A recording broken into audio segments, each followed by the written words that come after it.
Welcome back to Growth Colony. For those of you who are first-time listeners, you'll be hearing from B2B founders, CMOs, and marketing leaders. We chat about the newest and most effective tools and strategies in the B2B space. I'm Alex Hipwell with Xgrowth, and your co-host for this podcast, where we go candid with our guests' successes and failures, so you don't make the same mistakes. At least hopefully you don't. Let's dive in. Hello again, and thank you for jumping on another episode of Growth Colony's podcast. My name is Shahin from Xgrowth, and today I'm talking to Nick Morgan, the co-founder of Vudoo, a very special startup right here in Melbourne, pioneering interactive videos and making videos, taking videos to another level. Today, we're going to talk about what is the next wave of video marketing and what is coming that we should be definitely aware of. So on that note, let's jump in and start the conversation. Thanks for joining us, Nick. Thanks, mate. Appreciate it. Love being here. Thanks for pioneering. I like that one. No, no, it's an absolute pleasure. No, go for it. It's the truth. But look, first of all, Nick, would love to get an introduction from yourself and about Vudoo, in case some people haven't heard of Vudoo. Sure. I'm about a 15, 20-year digital career. Initially starting in kind of e-commerce, early heady days of e-commerce, where we were building very, very small websites, which grew into very large websites, and then kind of focused my attention on conversion rate optimization and UX and all that kind of space, and then grew into more of a kind of an entrepreneur role with a few different businesses, and then more moving into a product guy. So I'm very much a product person now and have been for a number of years. But that's really kind of my growth path. Vudoo, what you would refer to as an interactive video platform. It's a SaaS product, and we started in 2016, and it's now grown across UK and Australia, Sydney, Melbourne, and Bristol. And essentially, it's a product that allows you to take existing content or plan for new video content and turn that video content into an interactive experience or an interactive viewing experience or view experience, which is a new term that's kind of popping up, VX. The reason why we started this business in the first place was myself and my co-founder, Andrew Spalding, who's another product guy, come from data capture, integrated into Salesforce and other kind of, pioneering products before us. So he thought there was a great opportunity and brought to me that there was existing kind of product in the market that already had a place being used by a number of companies, but it was actually a really poor experience. We used it ourselves. We had used it with some of our customers at the time, and we saw that there was an opportunity to develop a product that was actually a lot better. So really kind of living the term, I guess, aiming to be best in market rather than being first in market. Gotcha. So we really kind of took hold of that and ran with it. And we started developing out the product once we'd raised our initial seed funding early 2017. And since then, we've built the product out. We've really put a lot of engineering, a lot of time into it. We've taken it to market to really get a sense of how it should work and how it could work, and to make it better from learning from customers. We've built our partnerships, and now we're getting ready to scale really outside of Australia's borders. We've stepped into the UK, but the aim is to really move into the US. Gotcha. That's amazing. That's an amazing story, especially in the short period of time of 4 years. Now, I also love to explore a little bit about the video marketing space, right? It's a very hot space, and there's a lot of talk in there, and not even some of the newer and more modern systems that you're talking about, but people are still very hesitant in terms of using video and incorporating it in their marketing stack. Can you give us a quick snapshot of what has happened in the video marketing space in the past few years, like how that development has taken shape? Sure. Yeah, it's a fascinating subject. Obviously, we look. I wasn't originally a video guy per se. I was very much a digital, practitioner, digital professional. When we did our research right at the start to look at the market, we were just blown away by the size and how massive the market is in regards to the use of video across very different verticals as well, multiple verticals. And we really thought the opportunity for us was going to be in marketing. It still is, very much is, but our product is used across a number of different other sectors such as learning and development and corporate comms as well. But the video marketing space itself is really going through a big change. It's really happening in other countries. We're seeing a lot of it in the US. We're seeing a lot of it in the UK, starting to see more in Asia. And Australia is getting to that. It's slower, but getting there. So what we're seeing is videos, ever since really YouTube came on board, 15, 16, 17 years ago, and has grown to the behemoth that it is. It's really, video's taken on a kind of life of its own.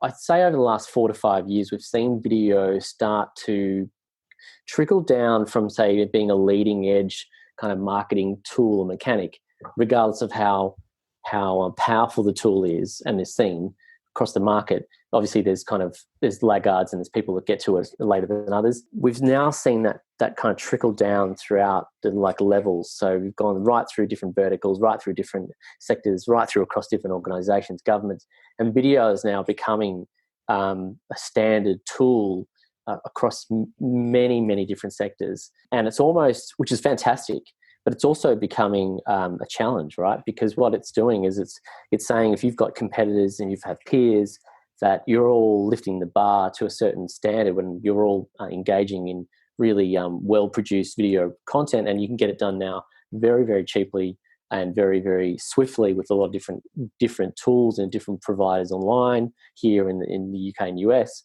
You're seeing that the bar is being raised, and it's all being raised to the same height, right? So what we're starting to see now is where do companies go from there? If we're all creating amazing content, and one, it's being measured on standard metrics, the same ones such as average view time, total views, quartile views, they start to become slightly archaic because we're all measuring on very basic metrics. Very high level. Where do companies go from there? If we're all on the same page, we're all on the same bar, where do we go? Because video is, I don't need to tell you how powerful video is from a mechanic perspective. There's reams of information online about that.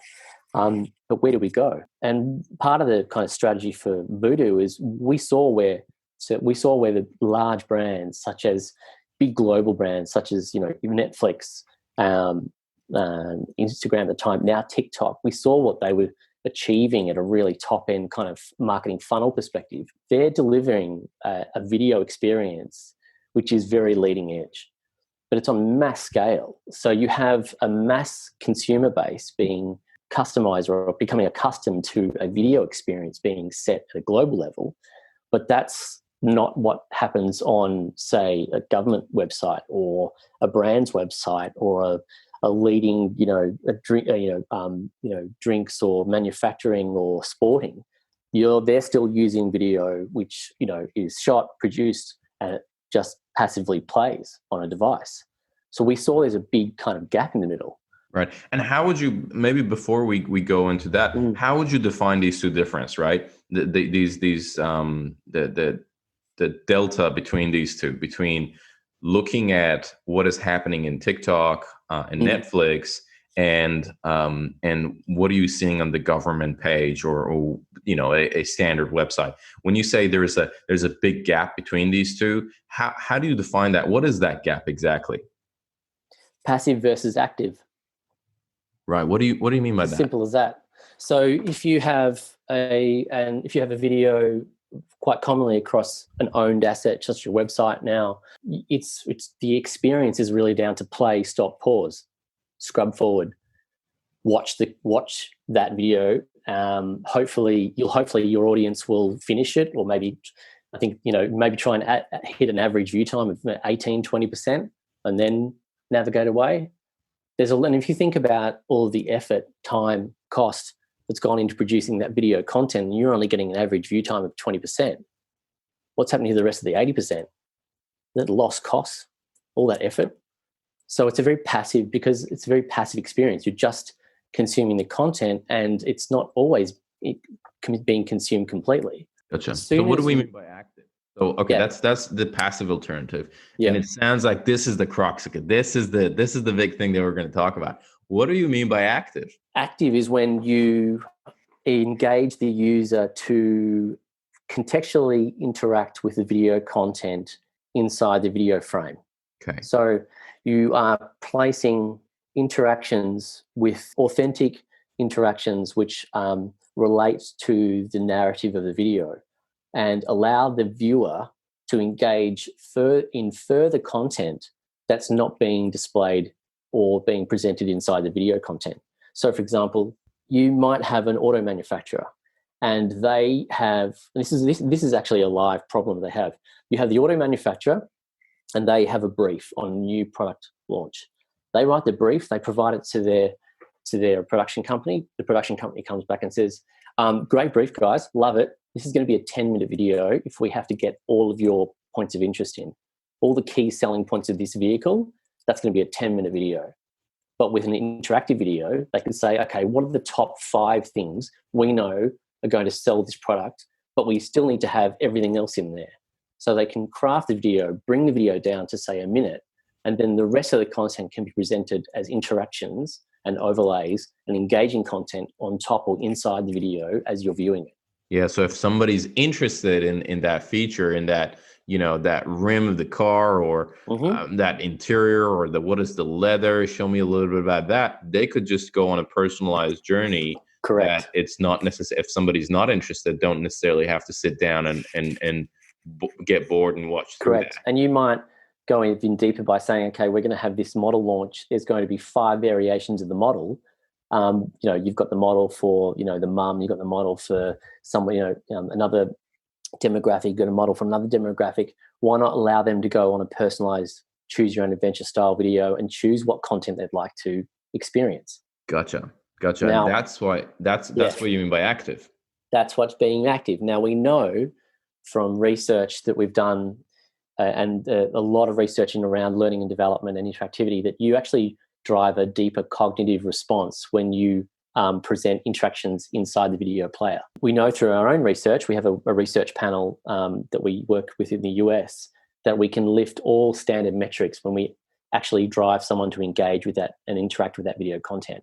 So interesting. You can lift and create a heightened experience. But wait, there's more. There's more steak knives. The nuts and bolts and the best part of this is what you're actually influencing viewer behavior. And whilst you're influencing viewer behavior, you're collecting, Vudoo collects new metrics. But we collect and present behavioral insights. So all of that clicking around, all those journeys, all those choices, decisions that happen inside, we then present those back as analytics, as behavioral analytics, to get a sense of what is this viewer experiencing and preferring and liking and engaging with inside that video at that time. Right. And that data, I'm guessing it would get populated in, for example, Salesforce. And when somebody's looking at a potential customer, they could see exact journey. They could see what they, just like you said, what they prefer and know a lot more about them than, hey, this person has just watched this video. You got 100,000 people that watch a video and you have all you're measuring them is on their total view, their quartile view, their average view time.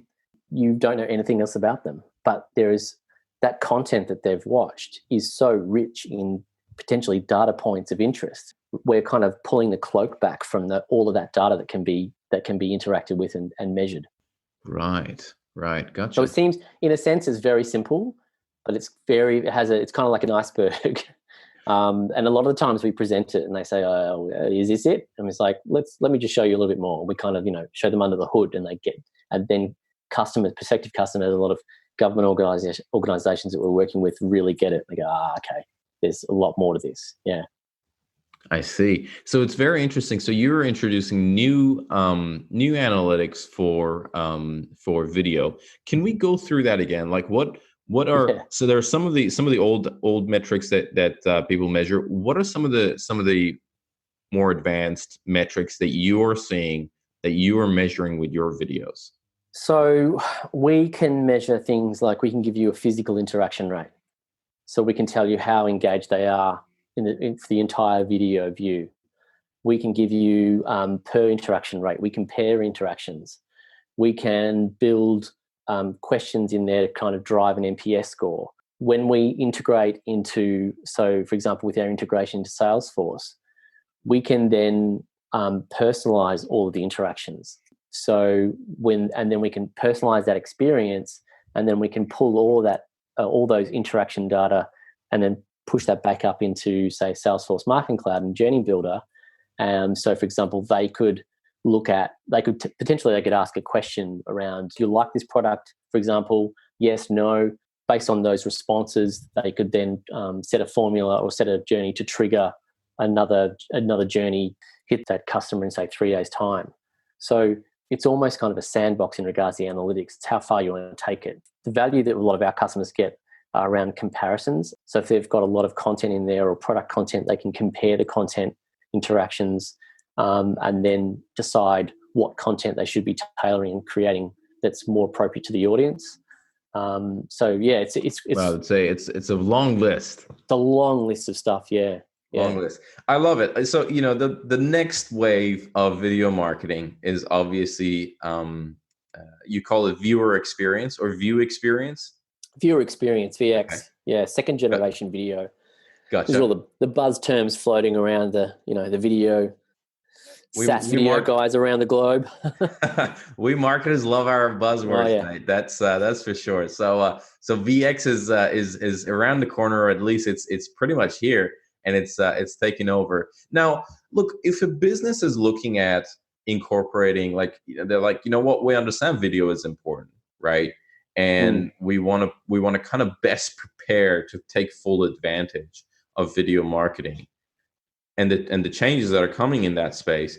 What is your advice to those businesses? How can they go about and kind of set the foundations right? I think that's a good question, and we do get asked that a lot. My answer to that is a lot of companies now will obviously have a content plan as part of their marketing plan, and we ask the question of a lot of companies saying, "What's your video plan? What's your video strategy?" And a lot of the time the response is, "Oh, we do video. Yeah, we've got a YouTube channel. Oh, we've got some product videos there. This is part of our content plan." That's the first place. That's where you need to start. That's where you actually have to pull out your video strategy and have it as a standalone approach. If you look at all of your marketing and you break down the highest performing mechanics of your marketing activity, video will be at the top there, no doubt. There needs to be a focus on that. So break it out, unpack it, and look at what you could be doing specifically around video, and don't use video as don't append it to whatever you're doing. Use it as potentially as one of your primary focuses, and build activity around that. So my answer there is to break it away from just being part of your content plan and have it as a separate strategy itself. That's a great place to start. Right. So what you see a lot is that people just look at video as another piece of content, where there's a lot more complexity to video compared to producing a blog post, right? Where you have a writer who would pick a photo and they're like, here you go, this is a blog post. That's it. And now you're seeing, and with this second generation, video is going to become more and more complex. You're going to see an evolution of the video player. Video players have been in the same kind of, when I say a video player, you've got your video frame and you play, stop, scrubbing, pause. That's kind of been the same looking piece of tool or toolkit for quite some time. We're starting to see an evolution of that. So you'll start to see those players being refined, and a lot more tools being available to you in those players, such as what Vudoo can provide. And it's a great way to look at it for our brands when they say, we advise them to break out their video as a separate strategy, is to look potentially, if you're a B2C or a consumer brand, look at what your team are doing at those top end funnels, such as your TikTok and Instagram, and think about the experience that's being provided in those channels.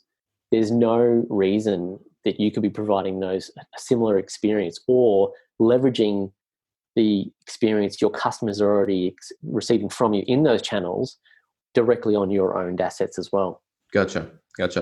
And Nick, what kind of team structure do you see for companies who are doing video well, right?